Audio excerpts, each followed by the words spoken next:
Train. Is there a man in a black cap there? Is he a suspected terrorist? Okay, just everyone. With a mullet. Just keep your eyes peeled along here. Has anyone got bins? If anyone could check out. Okay, everyone, keep an eye out because the train's coming through. Just make sure everything's safe. Everyone, you're okay. You're all right. You're all right.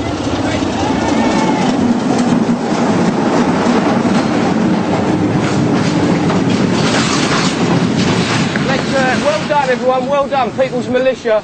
We rock big.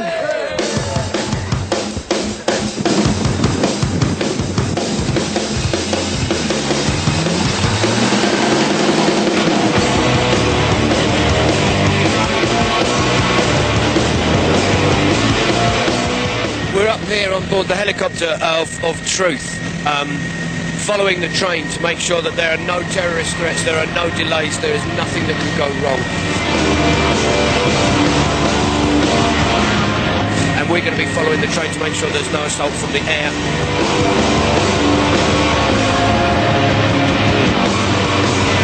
Oh, we're off guys.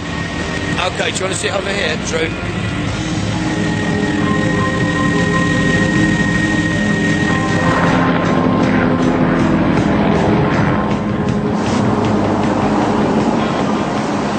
The train has actually been stationary now for some 10 minutes. Obviously this is going to be a primary area of concern when we give our safety report to the NFL. Fortunately we have our people stationed on the platform, ready, a rapid response unit as well as a kind of cheerleader unit as well.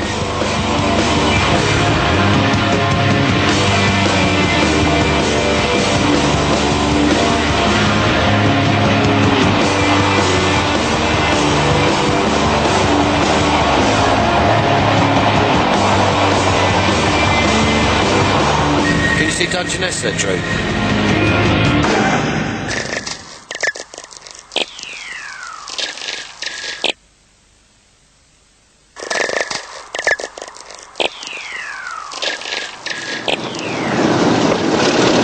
The safety limit on a flask is measured in becquerels, and the safety limit is 4 becquerels. On the flask in Germany, they were getting readings of 13,400 becquerels. Tad over the limit, I think you'll find. That's and the police actually said in Germany, they said of the regulatory authorities, they said the behaviour, they said they were scandalous, and their behaviour was the type they would expect in a banana republic or a corrupt institution in a third world dictatorship. Yes. Now, yeah, but when the police say that, that's like Thora Hird calling Harry Seacombe a cunt. I mean,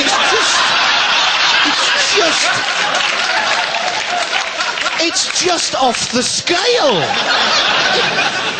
So we had loads of questions to ask British Nuclear Fuels because, like, we wanted to ask questions about between 95 and 98, British Nuclear Fuels received 53 wagons which registered radiation levels over the limits in Europe to be brought into Britain. We wanted to ask them questions about their safety record here. Last year they had 3 derailments of nuclear trains. Obviously we wanted to ask, why were there 3 derailments? What happened there? What were the procedures? We wanted to ask about the flasks that weren't connected properly and had to stop the train. It took 5 hours for the emergency unit to get there. Or maybe the incident down in Kent when the nuclear train ploughed through a stationary car at a crossing. We thought these are all interesting questions which we'd like to ask. We thought, come on, we've got to ask some questions about this. Because they're saying, oh no, we test the flasks. They're very, very vigorous testing. We drop them from 9 metres, and that makes sure that they are safe. And we said, well, how come then we've got video footage of nuclear flasks travelling over viaducts that are about 200 feet high, tad over 9 metres? You know, they said, oh, we did a big test on the flask where we drove a train into a flask, and the flask was safe. This is real Richard Whiteley science. It really is. Right, because if a train hits a flask, 1, the flask can move. 2nd, which rather sort of like, you know, changes the actual experimental conditions. Secondly, the train can actually shred. The metal is malleable, so it can move. What happens if a flask comes into contact inside a tunnel with a granite wall? Not quite as malleable there. not as much give. We thought, you know, we've got questions, we wanted to ask them. I was just phoning up to ask well, you a couple of questions. Well, we've told you that we're not doing any more interviews with you. Well, and I'm afraid that's but the thing end of is, this you see, conversation. is we were trying to get a... And they said to us, no, we're not talking to you. We're not talking to you because you trivialise the subject. Oh, he said, hang on a minute, what do you mean trivialise the subject? These are all legitimate questions. No, you trivialise it. I thought this is really odd because 2 months ago we phoned up and asked the Sellafield Visitor Centre if we could turn up in radioactive lobster costumes. And you said yes! Then, the residents in Brent said, look, British Nuclear Fuels have asked for a secret meeting with us at a Holiday Inn. Salubrious.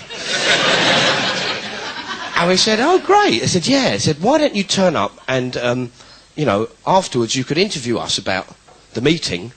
And, of course, British Nuclear Fuels would be there.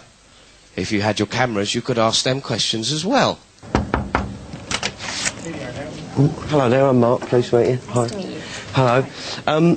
Well, we're going to do sort of individual chats, actually. Is that all right? Well, as we're here, we could talk from BNFL? No, we finished, thank you very much. So, do you not wish to go on camera at all about any of your comments or any of the public meetings? Or, but it's supposed to be a public meeting, you see, so I thought you might want to go on camera and comment as it was a public meeting.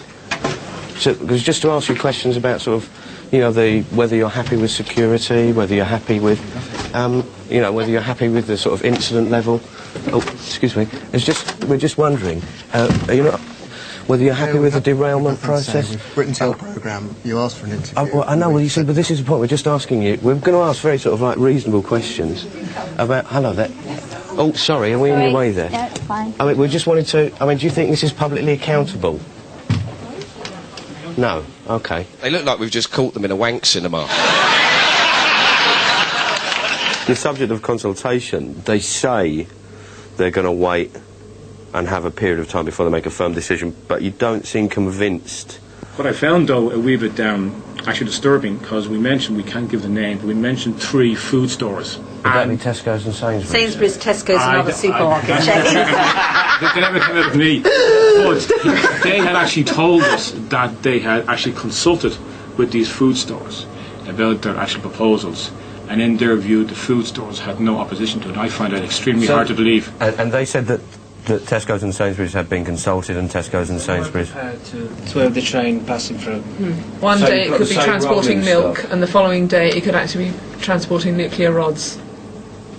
So we started phoning up saying, look, can we talk to you? We've got all these serious questions. Hello, it's Mark Thomas here. No, we can't talk to you. You're trivialising it. Well, can I talk to someone in the press? No, they're out. They're on holiday. They've got flu. Wrong number. Chinese takeaway. Hello. And so they just wouldn't talk to us at all. They wouldn't answer letters, take the phone calls. So we thought, we'll get some mates in and see if they can phone up and talk on our behalf and ask questions. We're not going to cooperate any further with the Mark Thomas and Money Products. We're going to point out that we've already pointed out to Mark Thomas that we're not prepared to cooperate any further. We have decided that we will not be cooperating with the Mark Thomas show. Why is that? Issue. Well, we think that it trivialises issues that are very dear and close to the hearts of people. We've already told Mark Thomas and we've already told Paul Foote that we're not prepared to do anything if it's being recorded. There is a dialogue process in operation at present. Sorry, what's a dialogue process? A process of dialogue so that the people of the stakeholders around the Cricklewood area can have a proper dialogue with ourselves, with a third-party mediator at the Environment Council. I don't think you understand it. I'm a member of Parliament. I have every right to ask you a few questions. The chap that you saw there, the MP called Rudy Viz, who's a very nice chap, but Labour MP, nice fella.